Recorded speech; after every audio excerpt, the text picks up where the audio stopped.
What is going on, everybody? Welcome back to United vs. Everybody. I am your host, Sean, and we are back with another Man United news. Not really a news roundup. It's kind of a news roundup, but it is a preview. We are doing a match preview for Sunderland because United host Sunderland, but we do have some news to talk about, so we're going to do that.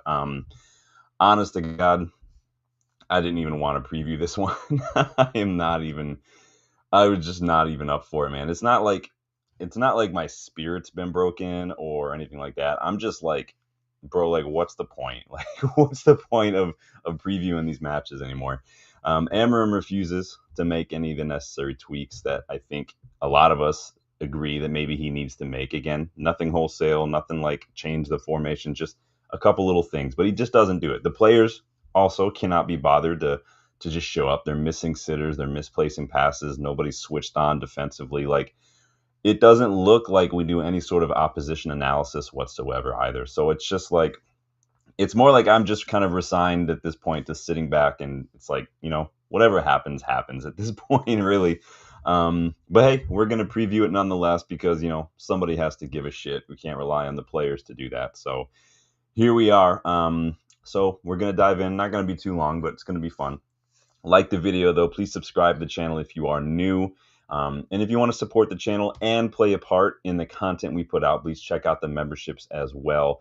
And the online store as well, the United vs. Everybody online store. There's always links in the video descriptions. There's a link in the channel's homepage as well. If you want to support the channel in that way, awesome. Sometimes, people want to do the memberships. Great. Love having the memberships. Excellent way best way really to get involved in the content. Not everybody wants to commit to that on a monthly basis. No problem. Check out the store as well. Always new designs popping up in the United vs. Everybody store, from hoodies, mugs, hats, t-shirts, all of it. And hey, if you buy something and you want to be cool with having it featured, getting a shout out on the channel, tag me, shoot it to my email, take a photo, whatever you want. I'll throw it up here and we'll give you a shout out. Also, excited to announce, hopefully it works out because I'm still new to this WhatsApp thing. I only got WhatsApp because of the PFA stuff. That's how we communicate. But we got a new little United vs. Everybody community for the starting 11 and Legends members. You guys can engage in the WhatsApp chat. Keep it respectful, keep it clean. But there is a United vs. Everybody WhatsApp group now, so members will see a post in the community tab with a link to that as well.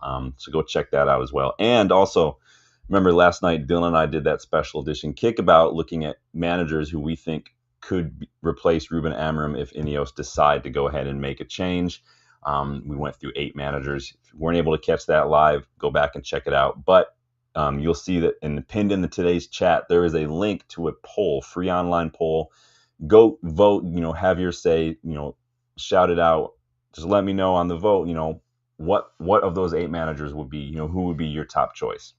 We went through a lot of the criteria last night, tactics, personality, pros, cons, criteria, and stuff like that. So go check that out, and then we'll check back in with that later on, maybe mid next week, and kind of give an update. But it's free to do. I would love to hear everyone's opinion. The link is pinned in the chat today. Go check it out. It takes 10 seconds to do, but I would love to get everybody's input as much as possible. So share it, vote on it, whatever you got to do. Let's dive into the chat, see who's in here first and foremost, you guys. Again, make sure you like and make sure you subscribe. And we are on the road to 3K. I would love to get the 3K before Dylan and I head over there this December. So with your help, I think we can do it. So how's everyone doing today? Friday afternoon. It is beautiful weather out today. I've been walking the dogs every chance I get just to get outside. But it is a great day. Let me know how your Friday is going, what you guys got going on this weekend. Big up Rob Taff in the house. Yes, I see you always sharing the links, man, on Twitter. I just gave you a like on that one. I appreciate it, Rob. It's the Lord's work you're doing out here, man. I do appreciate that, man. A big, huge supporter of the channel. I love that you're spreading the word, man. I appreciate that more than you know. I really do. I am Titanium. Welcome back. I am Titanium. Yes, big up, man. Big up. How you doing? Hope you guys are doing well. Bexy in the house. Tough game tomorrow. Sunderland get at us and overload the midfield. It turns into a 50-50 game. Sunderland will be well up for it. Sunderland will be well up for it because they have been well up for it. We're going to do a little bit of a deep dive on that today as we do a preview because, yes, they haven't been in the Premier League in over a decade, really. I think the last time I was even somewhat aware of Sunderland, aside from the documentary on Netflix, I think was when David Moyes was managing. Didn't Januzaj go to Sunderland for a hot second as well? I can't remember now off the top of my head. But they are they are rough. I am Titanium says, if I sing He'll buy a membership. What do you want me to sing? Nobody wants to hear me sing. You have requests, I take requests. Big up, Danny, man. Good to see you. Yes, Danny, I know, is watching the under 21s. The under 21s are playing Everton at the moment. Last time I checked, it was tied 1-1. Jack Fletcher opened the scoring for United with an absolute thunder bastard of a strike. Biancheri laid that off, and Jack Fletcher with that late run put his laces through it, and keeper was not getting to that thing, man. Like zero spin, just straight up cruise missile into the underneath the crossbar. Beautiful, loved it. Women's team are also currently tied 1-1 with Chelsea at home. Haven't checked it in the last 5 minutes though. So horrible weather in the UK, says I am titanium. Interesting. Beautiful here. It's nice, sunny. It's a little warm for my taste, but Bex says I just don't fancy us tomorrow. Amorim is too much at the minute. Danny's predicting a draw. Yeah, get your score predictions, or at least your result predictions. I put a little poll up there too. So far, 62% of you say it's going to be United win. Interesting. Rob's Tom Jones. I don't know that. I don't know that song, man. Do I look like the kind of guy who knows a whole lot of Tom Jones songs? I do not. The only one I remember is "What's New, Pussycat?" Whoa, whoa, whoa, whoa, whoa. That's all I got. That's the only one I know. You guys are funny. Danny boy, oh Danny boy, the Danny boys are Danny boys. You got a twofer there. You got a fun grown-ups reference, not grown-ups, role models reference, and then you got a little bit of Danny boy. So twofer. That should be 2 memberships. Bexy says Glasner hasn't signed a new contract yet at Palace. Not sure how to read that.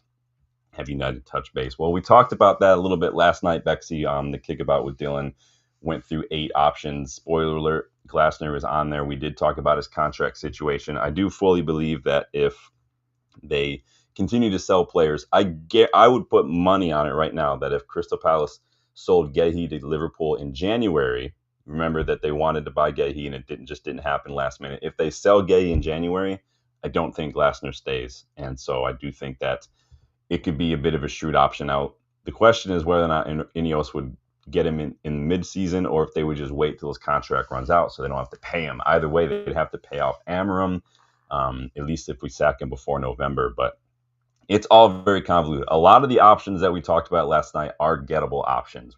So go ahead and watch that if you haven't yet done so. Danny, don't laugh, dude. It's not funny. No one wants to listen to me sing, man. Also, before we dive in, if you want to peep a player who I think could be a good deal in January or even available for free in the summer, go switch over to FC Cologne. They're playing Hoffenheim right now. And keep an eye on defensive midfielder Eric Martel, 23-year-old, 6, plays for FC Cologne. If you guys remember, I scouted him way back before we had the channel. When we came back and I did, the hit or miss, he was one of my hit or misses. He is available for free in the summer. He's kind of waiting to see how they do. When I checked the stats before I came on, about 16 minutes in, he had already had 9 of 10 passes completed, 2 out of 2 tackles, 4 out of 4 ground duels, and he got an assist. And that was just in the first 16 minutes of the match today. So go watch that one too if you guys want to peep a player that I've had my eye on for a while. Dude, Rob, I hope so. If we get Glasner, just bring me Adam Wharton. That's literally the only player from Crystal Palace that I care about. A lot of their players are very good. I didn't even realize that they signed Jeremy Pino, who I've had my eye on for a while. Excellent young player. But I love Lacroix, too. I was watching him when he was still at Wolfsburg. But, yeah, just give me Adam Wharton. That's the only one I need. That's all I care about. Adam Wharton would be such a difference maker for us. Speaking of transfers, though, or not transfers, but news. What do you guys make of this report? We kind of touched upon it a little bit yesterday. What do you make of this report that came out yesterday from Laurie Whitwell that United could arrange a mid-season friendly with Saudi Arabia mentioned as maybe a destination? I've seen it touted like a possible reunion with Cristiano Ronaldo and Al Nassr. Remember, we spoke about a month ago that there was going to be about this rumor that there were potential friendlies that United would play midweek during the season to make up for a lot of that revenue that we're missing out on because of no European football, no Champions League, potentially like 85 million pounds missed out on. We already kind of sort of did this. We saw with the postseason tour. I don't know how often that actually happens, but they've got a 2-match postseason tour that brought in a little bit of money. I think it was like 7-8 million pounds. I don't remember. We also opted against the Amazon documentary, so missing out on some potential revenue there. So Lori Whitwell mentions that Mark Armstrong, the revenue guy that we brought in from PSG, who's in charge of like partnerships and whatnot. Now, apparently, he organized a similar sort of mid-season friendly with between PSG and a Saudi club a couple years back. So maybe he's the driving force behind this as an option. Midweek matches, they are normal for us, right? On a normal basis, we've got, but there's a difference, I think, between a cup tie and a bullshit money grabbing friendly. To be honest, I just think I'm against this. You guys know I hate mid-season friendlies. I hate international breaks. I don't like friendlies whatsoever. I don't think a few £1,000,000 is worth a potential injury to a key player just to make up a couple million. I don't think it's worth it in the long run. You miss out on that player gets injured, like potential serious injury. It's not worth it whatsoever. So I don't know what you guys think of that. You guys let me know. I Am Titanium just became a member, dude. Absolute legend.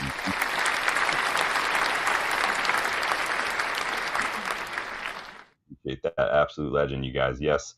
Members, starting 11 and Legends members now have access to United vs. Everybody WhatsApp community group. So be sure to check the community tab for a link to that. Keep it clean. Keep it respectful. Otherwise, I will kick your ass out. But thank you, I Am Titanium. I appreciate that. I was worried for a second when I sang if that would just completely turn you off of your promise, but thankfully it didn't. It didn't steer you away.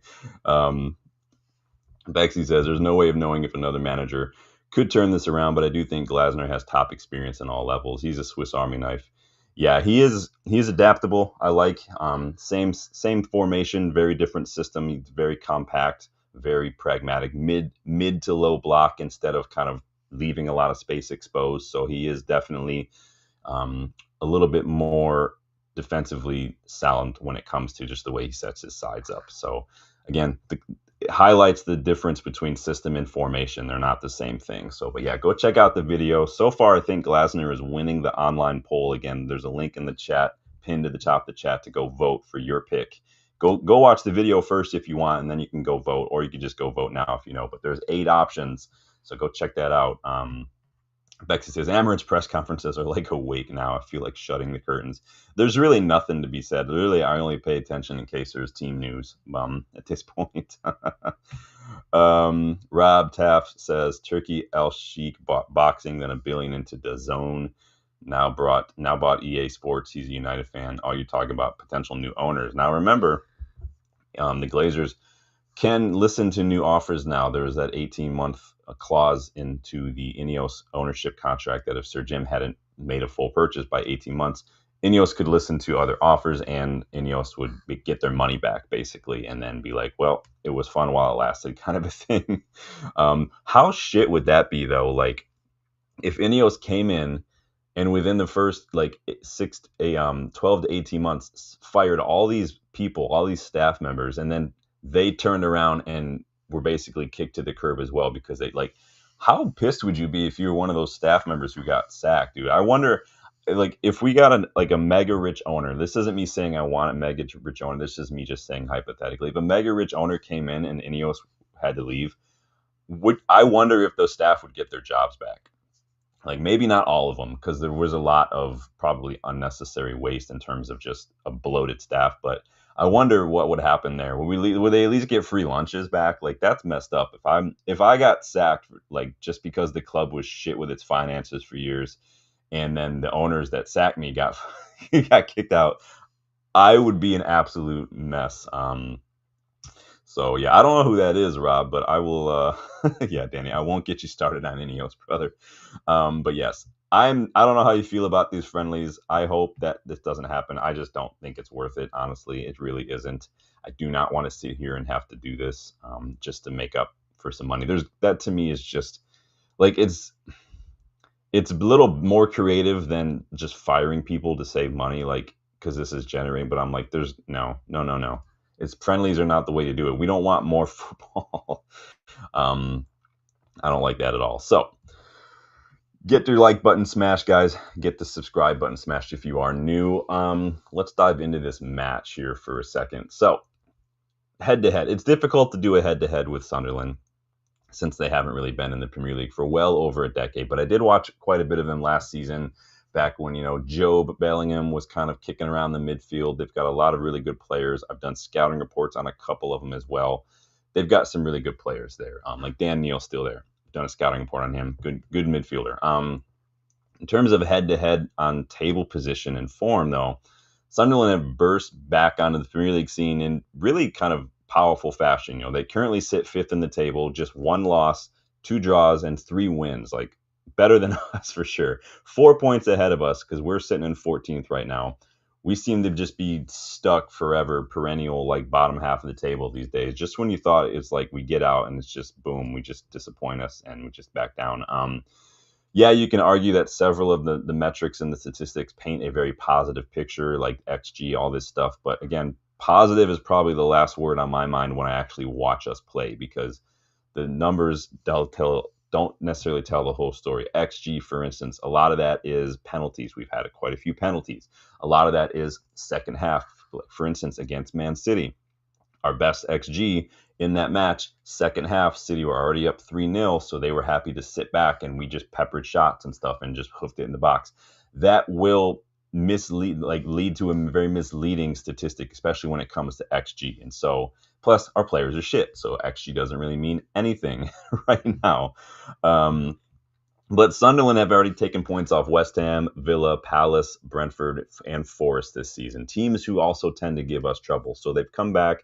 They've really got the bit between their teeth. They fought. They got the hard points against the teams that are physical, that also fight tooth and nail. And they've done it they've also done it while losing Starboy Joe Bellingham. So they still have Chris Rigg. They've got Hume as well. Isidore kicking about. They've got some good little players. Isidore can be a threat. They went very strong in the summer, put in a very solid bid to avoid relegation. They bought 15 new players to the club, similar to what Forest did a few years back, including a lot of Premier League experience. They brought in Adingra. They brought in Granit Xhaka. They've also added guys like Enzo Lefebvre, energetic guys from other leagues in Europe like Yartruda and Mukiele, who are very good defenders. Mukiele in particular has been absolutely outstanding for them. Remember, we were linked to him not that long ago. He is near the top of the league right now for chances created just for his long throw-ins alone, Mukiele. So keep an eye on this bastard. We know long throw-ins just were causing us all sorts of problems the other day, dude.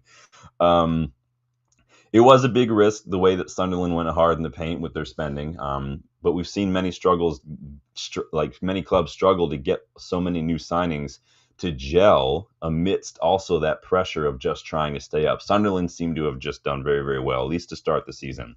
They weighed the pros and cons. They decided the TV money that you get for staying up was worth the financial risk. And at least 4 or 5 of these guys were just free transfer. I think the most they spent was like $30 million on a player. I can't remember who that was, though, now that I looked at the top of my head. Danny's dusting off the old PS4. Nice. Yeah, I mean, they just did an update, Danny, for the season, so you guys know that I rock a manager career. And they just did another live star point update. So I think it starts on, if you do United, for instance, you start on September 30th. So but yeah, if you guys are rocking FC26, let me know what you're doing. FC career mode, you're doing United, doing a road to glory, create a club. Who's your manager if you are United? I started one with Xavi, then I changed and did another one with Glasner. I get very antsy. I can't stick with one for too long. I'm gonna try though with this Glasner one, but you guys let me know what your guys' plans are for FC26. What players are you looking at? What manager are you looking at? What clubs are you looking at? So, what can we expect from Sunderland? Basically a straight up 4-2-3-1 from Regis Lebris. His attackers, they do press the back line. It's a bit triggered. So Isidore will press the defenders. They will press the goalkeeper. The aim there is to basically just force a long ball, which is a good tactic, but they're not aggressive in the press. They will sit deep, they will absorb pressure, and they will look to hit teams on the break, maybe again. And they also play man-to-man off the ball. They will sit in that block, cut out a lot of options, a lot of creative outlets, and they really just want to cut off any passing routes through that midfield. again, it is sit deep, soak up pressure, hit him on the break, and it's effective. They've only conceded 4 goals this season, Sunderland. Like, they're doing very, very well. Again, Isidore, their striker, very good. He's very quick. He's got really good movement. It will be a problem for us, especially if we just are not switched on, or if Amorim decides to play us basically like midfielders, those 3 midfielders or 3 defenders, like we saw against Brentford. Igor Thiago just had them on toast, just making those same runs. It was the same with Holland. It wasn't even difficult runs. It was just runs and long ball. And for some reason, Amorim just persists in playing these guys so high up the pitch. It's absolutely garbage. Rob says, has Brobby even started? I don't think he started. I don't. I've been watching Brobby for a while. He kind of fell off the face of the earth for a minute there at Ajax. I think he was just having a little bit of an attitude problem, but there was a time where he looked like he could be the next great striker, and then he just kind of fell off the thing, though. So Danny says, I don't connect to the internet, just Drake. Yeah, I literally, Danny, it's like getting my grandparents an iPad. They're just going to play solitaire. Like, I get FIFA. I don't do Ultimate Team. I don't know what SBC. I don't even know what that stuff means. I just do manager career. I've given up on player career a long time ago because I'm old as shit now. Just manager career. And it's usually just United. Eventually I'll get bored and I'll create a club and I'll make myself manager of that club, but that's about as close as it gets. But we all love it. It is what it is. I think, Danny, you'll like the youth scouting and the little 5-a-side youth tournaments that you can do now, because it's good to get an idea of what your young players are going to be like. So, Rob said Sunderland's new keeper. Yeah, when you only concede 4 goals this season so far, yeah, you're going to get some fantasy points. So Diarra is injured for them, but that's about it. I would say keep an eye on Granit Xhaka. They brought him in this summer. He's their captain already, and he's doing very, very well. He's got a couple of assists already this season. I think like 3 assists.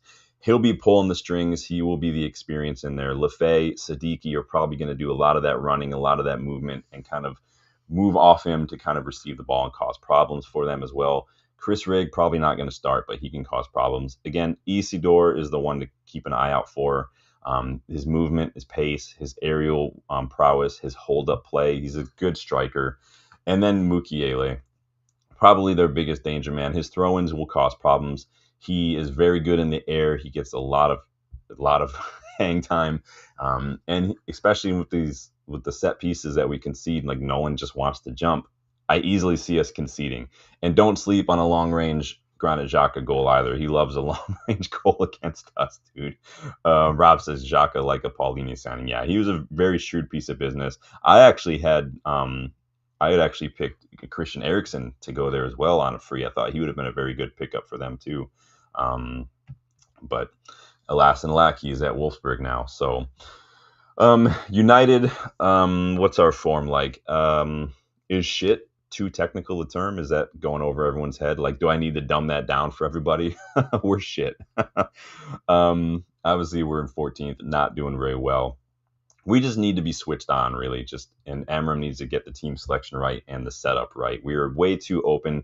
Needs to be a little pragmatic. If you remember last year, before we went into that spring international break, we had those good results because we were sitting a little more pragmatically, a little more compact in the deeper parts of our third, and we were looking better, right? Withstanding that pressure, winning that ball, getting it wide, getting it up the pitch. I don't know why Amorim can't just do that. I don't think he likes that style of play, which, again, more's the pity, but we just need to be switched on. We got to look out for those long throw-ins because they will cause us problems. Sit the defenders a little deeper. Tell them just to stay switched the fuck on.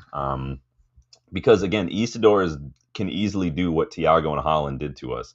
And with their movement in midfield, Sunderland, we have to avoid that temptation. Bruno has got to stay disciplined. Let Ugarte kind of do some of that running, but stay disciplined, stay compact. Bruno is not horrible defensively, but when he goes roaming trying to get the ball like a dog in the backyard, that's when we cause problems. You've got to be disciplined. I know that's not his position. That's not his fault. He's not a 6.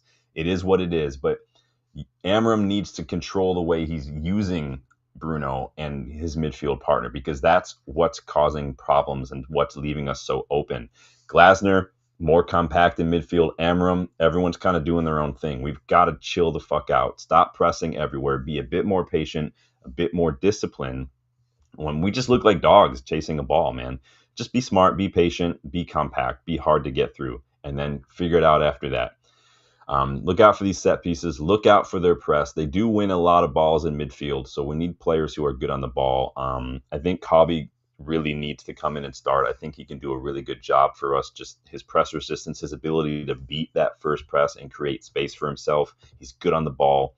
I think that not utilizing him in these kind of situations is another strike against Amorim. Again, it's not me saying Amorim out. It's me saying Amorim, the solutions are there. If you're not going to see them, then you're going to get yourself sacked. It is what it is.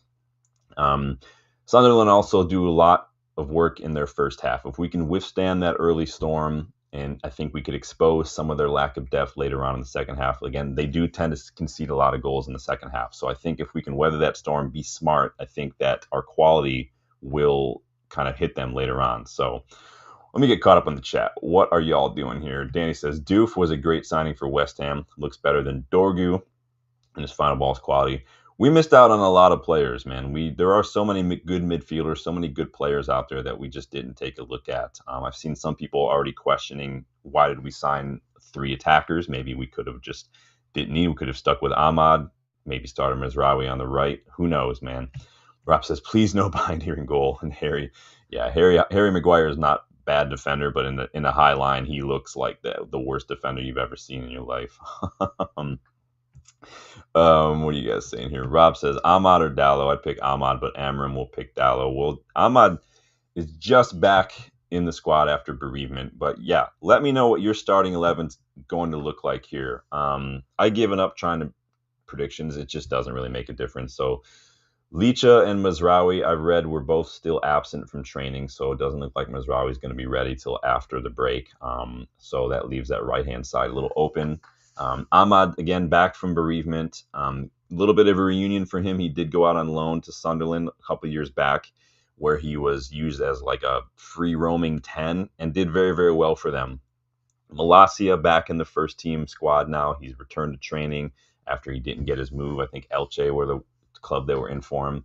And Casemiro is back from suspension. Don't forget about that as well. So really, just need to see more from the players. People have to finish their chances. People have to be switched on. People have to, I don't know, fucking jump when you're defending a set piece. Like, is that so hard? I mean, and then, yeah, like someone said, for the love of Ferguson, like, please, no more Bayindir. I thought Onana was the worst keeper I've ever seen. Bayindir's worse.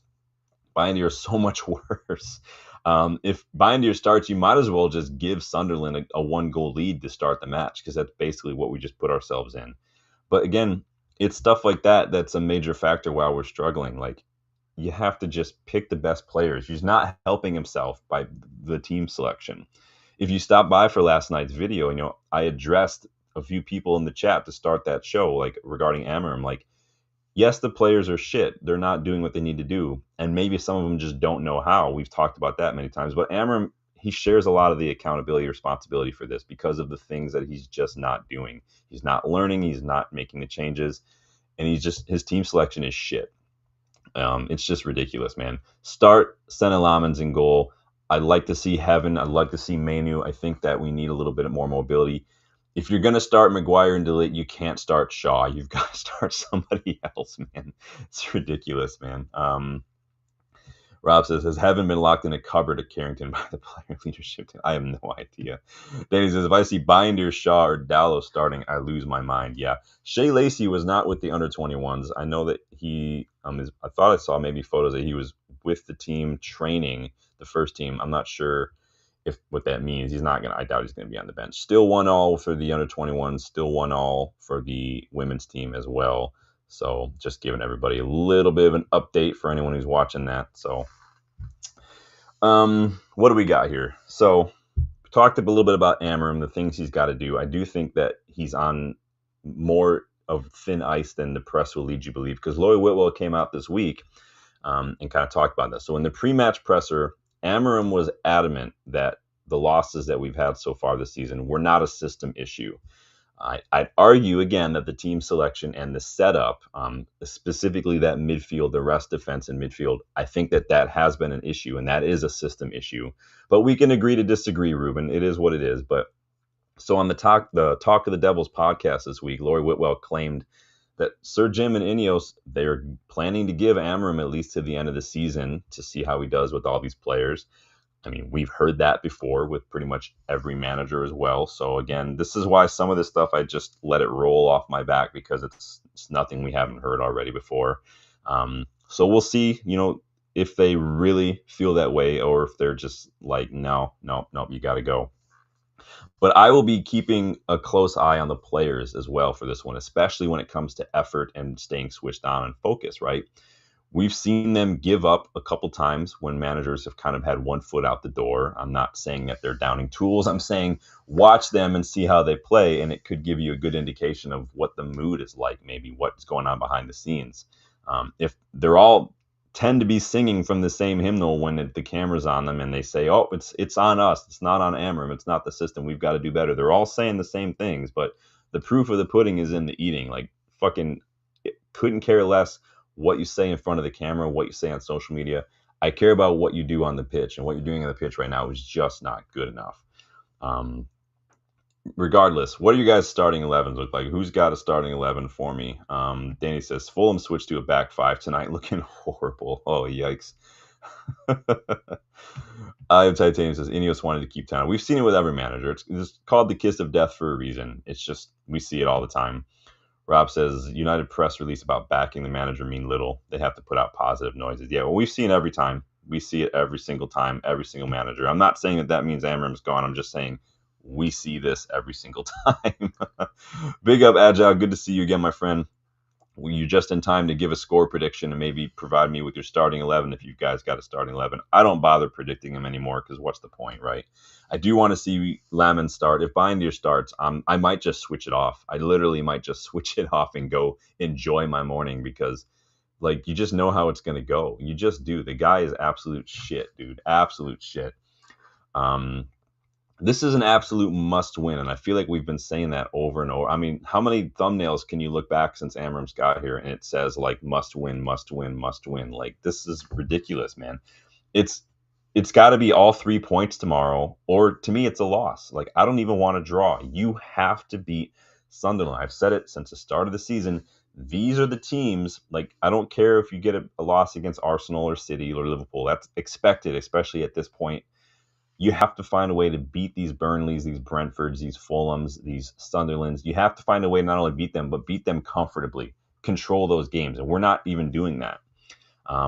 It's 3 points or it's a loss, but I just can't see 3 points. I'm actually predicting 2-1 Sunderland tomorrow.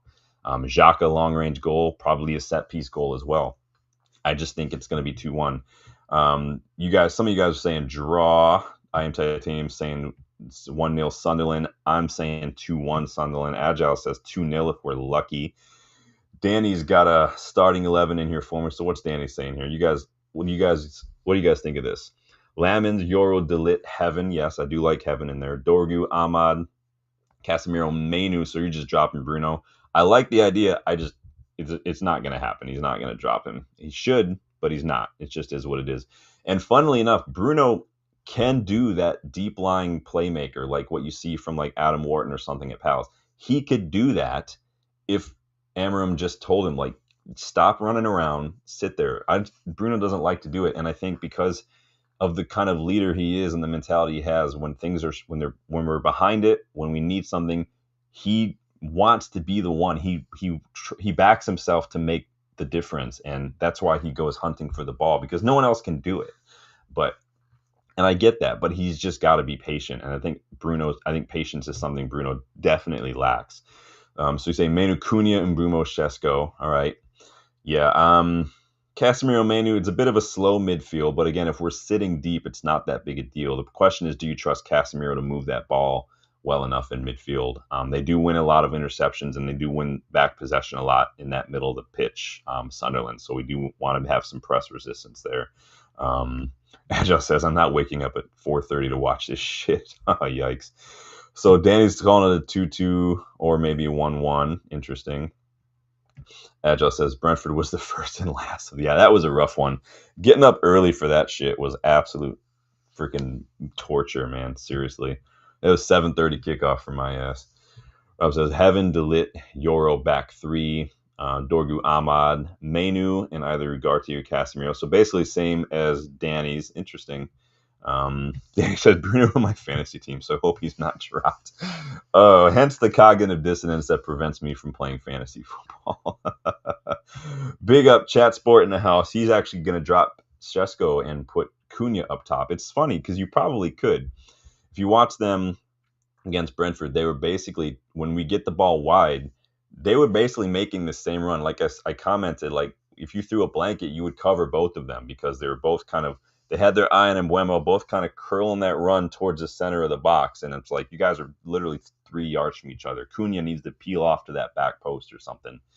He's taken up a little too much central positions. Again, he's another one who wants to do so much and he wants to help and he just wants to be on the ball. Amorim said like the other day in his interview with Hargreaves, like we need more guys like that. These crazy guys, these mavericks, these guys who don't care who they're playing. They will play their game no matter what. They're not intimidated. And I agree. But Cunha, again, you have to be disciplined. You have to be patient. You can't just come in with that Brazilian like flair and that heat and want to just do everything. Be patient. It's part of it. You have to. Sometimes it's like I've said it many times in this channel. It's like firing a bow and arrow. You got to go backwards to go forward. It's just part of it sometimes.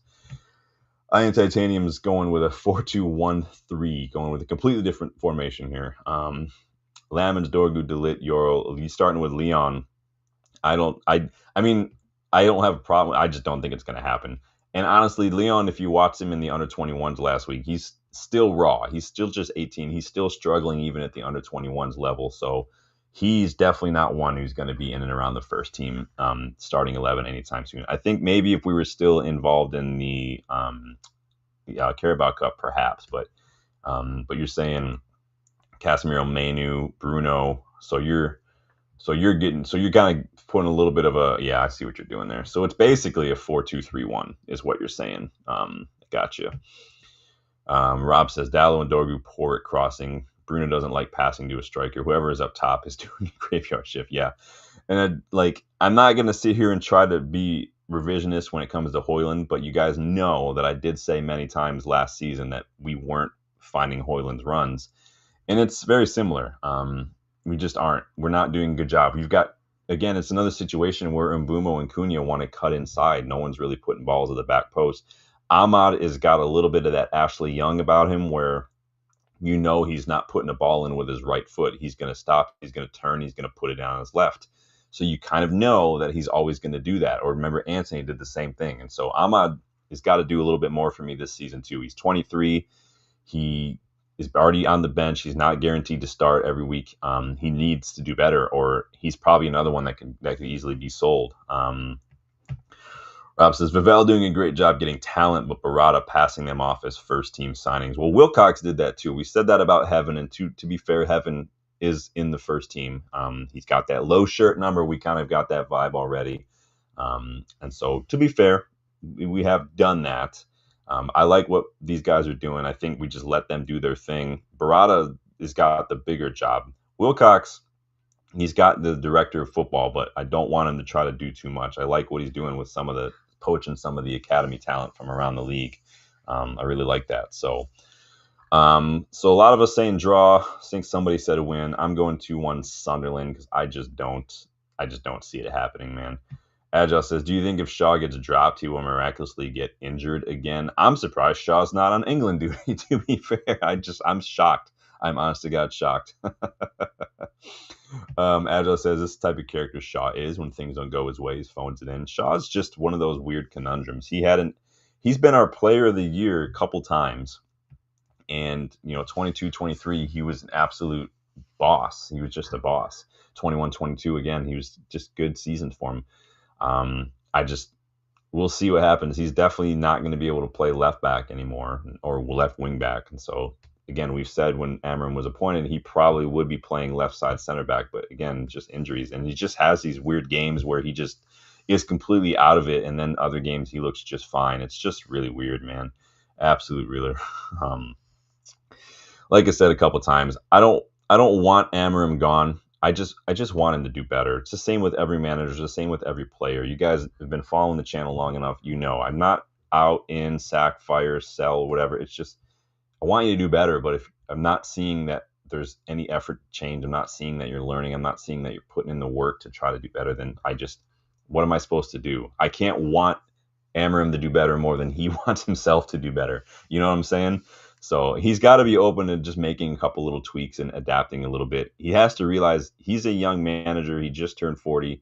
He might just have to adapt his system. Pep's done it. Other managers have done it. It doesn't make you a bad manager. It doesn't make your system shit. It's just, it doesn't always translate. How many times have we said this about players? They come from other leagues to come into the Premier League. They've got to either adapt or it's a sink or swim mentality when you come to the Premier League. It just is. I worry that this result could be very, very crucial for him. I don't buy for 1 second that he's 100% safe till the summer. I just don't believe that. We've heard it all before, so we'll see. I mean, he could still turn things around. It's just going to have to take like overnight. He's just got to make these changes and get it on the training pitch and start implementing them. Chat says took a while. Took a while for what? What happened? Let me know. Agile says we still have so many average players in team. Vavell does need to work his magic. Yeah. I like that we're getting young players. We do need to buy players for here and now, though. But we've still got a lot of players that we've got to get rid of. The same shit that we've been dealing with since Louis van Gaal now. We just have for like 10 years, and we've still got some of these same players. Luke Shaw was a teenager when we got him. Chad says to change his style. Well, we'll see if he does change. We don't know if he will.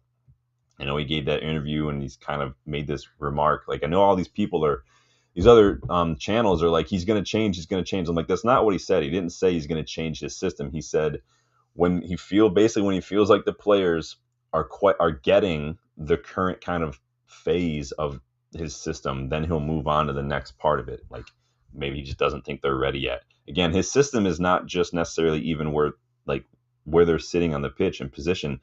A lot of it is mental, how they are playing, how they're seeing things, kind of getting rid of some of the habits and the instinct and the automatic responses and trying to implement new ways of doing things. That's going to take time. And I feel like though he kind of started backwards. I feel like he should have come in and started with the simplest way to kind of bring some stability, which I would have think with this system, the lack of midfielders, just being a little more compact, sitting a little deeper at times, and looking to kind of start that. Like play the formation, play the players there, be a little bit more compact and hard to beat, and then you can build on that. But he just kind of went at it backwards. And I respect it to an extent, just like self-belief going for it. But I think it's just he started with the most difficult changes, and I think that it's been a lot. So we'll see though. You guys let me know what your thoughts are. Make sure you guys are liking, make sure you're subscribing.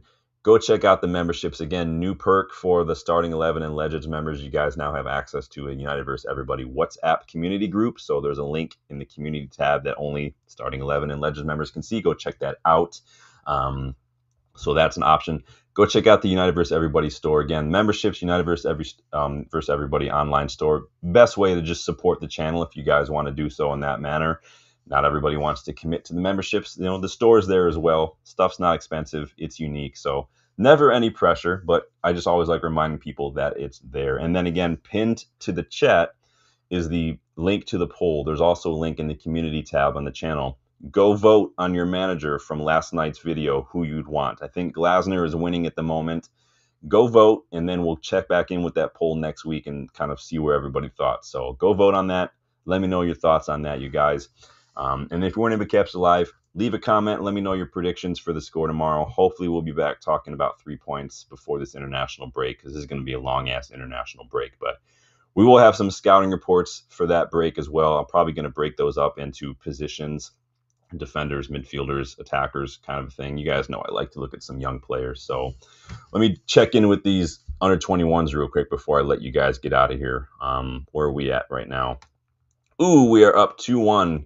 Jace Fitzgerald coming in and doing his thing. I do appreciate that. Getting another goal. So he put us up like that. Obviously, Jack Fletcher scored to open up the scoring today.